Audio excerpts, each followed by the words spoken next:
ईसा को हम कहते हैं कि अल्लाह मियाँ है, क्यों कहते हैं? लोग कहते हैं, ईसाई कहते हैं, Americans कहते हैं. Americans. The question is why most Americans refer to Hazrat Isa, Jesus Christ, peace be upon him, as God. They can't understand why they do. Have you ever asked an American why he does that? No. Huh? No. So the one who does, he's the one whom you should ask. Not me.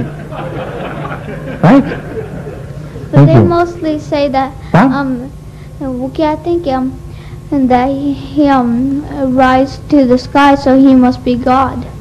They say. What I am saying is, address your question to someone who does that, and let me know the answer. Okay? अच्छा. Thank you. Please. Assalamu alaikum. Wa alaikum assalam wa rahmatullah. I'm Bashir Mahmood. I'm from this Yes. Jamaat. My question, I've asked this question before. It has to deal with the atrocities and persecution of the Ahmadis in Pakistan. Why, with the World Council on Human Rights, why is it that they don't consider Ahmadis in Pakistan human beings? Why is what? Why do they not consider Ahmadis in Pakistan human beings? Why have they not done anything to stop the atrocities and the persecution of the Ahmadis there? answer is very simple, and it is rooted deep in history, in the history of religious persecution. No, don't do that. You see, the question is raised not only with reference to the Ahmadis today, it is also raised with reference to Hazrat Muhammad Rasulullah sallallahu alaihi wasallam and his followers. Why were they persecuted? Were they not humans? And then go back to Jesus Christ, peace be upon him, and his followers. The same question. Then to Moses and the children of Israel, then to Abraham and those who preceded him, and Noah, and so on and so forth. Why persecution of innocent people? This is the question. Yes, the question is, why does not the Council on Human Rights, the World Council on Human Rights, why don't they intervene? Why don't they do you take anything them seriously? Well, I mean, they are the world. This is the question. If they were really dedicated to the cause of human rights, they would most certainly take up the issue of Ahmadis seriously. But it is the like of them who persecute us. Their political partners. And all this is sloganism. You know, when you go to European parliaments or some diplomats, powerful diplomats, I have been meeting them. I have been discussing this issue with them. And when it comes to pressurizing Pakistan on the issue of human rights, they are totally helpless. Because it is the political considerations which determine the issue. Can you really imagine that any government in the world, for the sake of Ahmadis, would take up the cudgel for their sake and pick up a fight with the government of Pakistan? Well, None, I think to that's my- this is what they're formed. This is the No, thing no, that but they're formed to you do. talk of human rights and democratic rights and this and that. It's good to hear, but very difficult to practice.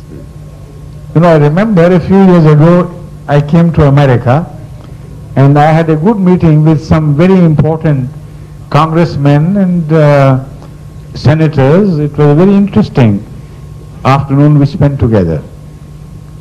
And on the issue of human rights, the basic fundamental human rights, they wanted to assure me that they are conscious of Ahmadiyya problem and they are going to do this and that.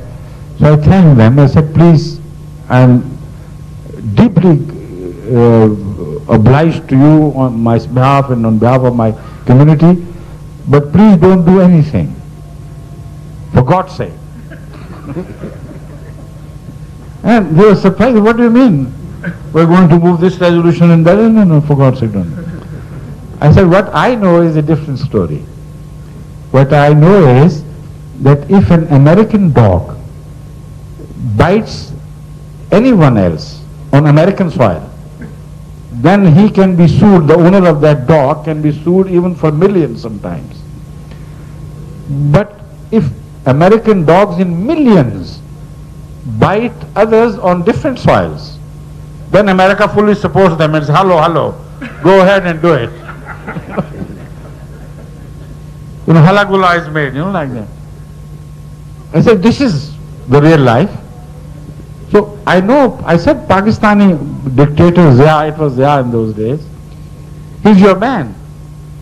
And you have come to an understanding, unwritten maybe, but an understanding, that you pursue our foreign policy and will not interfere in your internal policy. Whatever gives you strength is okay by us. But don't allow people to make loud noises. That hurts our ears. Otherwise, underneath, you suppress all voices and do whatever you like. So I said, this is the situation as I understand. I'm not mad to extend my hand for your help. Well, I know without your consent, Zia's regime cannot survive. If you told him in clear words, in certain terms, unambiguous terms, that look here, from now on, you must respect the human rights of Ahmadis, or you are no more. I say all the human rights will be rehabilitated for Ahmadis, and there will be an immediate dramatic change. But he knows your language and you know his actions. And there's sort of compromise going on. And all of them agreed. None of them protested against this narrative. And I as I say, hats off to their, frankness in the end. They said, yes, we know, this is exactly true. So this is what's happening in human rights, and these are loud words. My question, I have two questions. Regarding Assam, we had a very small Ahmadi community there years ago when I was there. Yes. Has there been any progress? And I have a second question. You see, now recently, in the last 2-3 years, we have been making much rapid progress in that general area. In Philippines, in Thailand, and in parts of Malaysia, etc., Ahmadiyya is making a real progress with the grace of Allah. But Northeast India itself, Assam... No, not yet. Not yet. Not yet. The problem is the communication problem. We have very few Ahmadis who know that language spoken there, in the general area you're talking about. And this is why I have been repeatedly reminding Ahmadis living in America particularly to get conversions from among these people who are living in groups in this country. Now, if we can't reach out to them, they have already offered themselves to us.